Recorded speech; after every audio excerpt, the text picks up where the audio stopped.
As we were talking to change our beliefs in the last episode, so let me tell you there are many other ways also to change your belief. Working with my ideas is not the only way to change.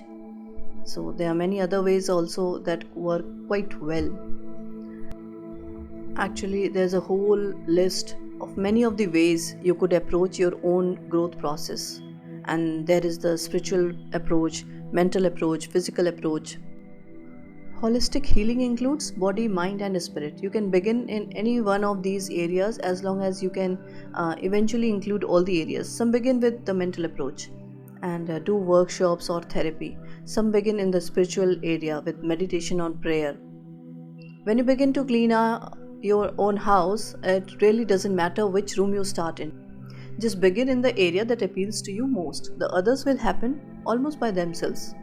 Junk food eaters who begin on the spiritual level often find that they are drawn to nutrition. They meet a friend or find a book or go to a class that brings them to an understanding, then what they put into their bodies will have a lot to do with how they feel and look. One level will always lead to another as long as there is the willingness to grow and change.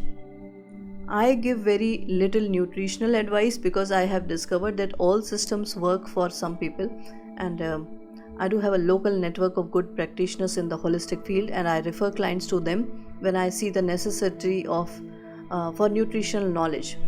This is an area where you must find your own way or go to a specialist who can test you.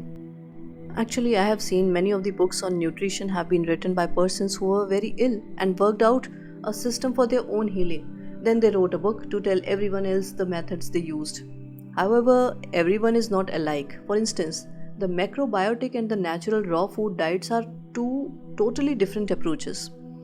The raw food people never cook anything, seldom eat bread or grains, and are very careful not to eat fruits and vegetables at the same meal, and they never use salt. The macrobiotic people cook almost all of their food and have a different system of food combining and use a lot of salt. So both systems work, both systems have healed the bodies, but neither system is good for everybody's body. My personal nutritional approach is simple. If it grows, eat it. If it doesn't grow, don't eat it. Be conscious of your eating. It's like paying attention to our thoughts. We also can learn to pay attention to our bodies and the signals we get from when we eat in different ways. So, cleaning the mental house after a lifetime of indulging in negative mental thoughts is a bit like going on a good nutritional program after a lifetime of indulging in junk foods. They both can often create healing crisis.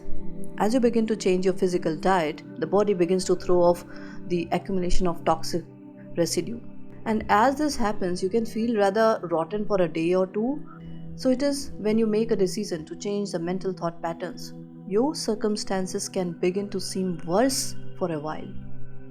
So when we soak our minds with new ideas, all the bad things comes to the surface level.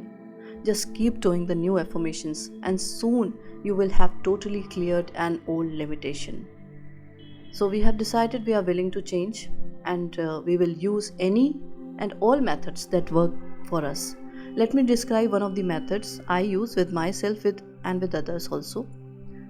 So first go look into a mirror and say to yourself, I am willing to change, and notice how you feel.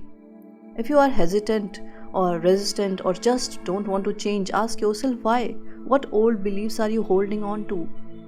Please don't scold yourself, just notice what it is. I will bet that belief has been causing you a lot of trouble. I wonder where it came from. Do you know? If you know, just write it down. Whether we know where it came from or not, let's do something to dissolve it now. Again, go to the mirror and look deep into your own eyes. Touch your throat and say out loud at least 10 times, I am willing to release all resistance. I am willing to release all resistance. Mirror work is very powerful. As children, we received most of our negative messages from others looking us straight in the eye and perhaps shaking a finger at us. Whenever we look into the mirror today, most of us will say something negative to ourselves. We either criticize our looks or berate ourselves for something. to look yourself straight in the eye and make a positive declaration about yourself is, in my opinion, the quickest way to get results with affirmations.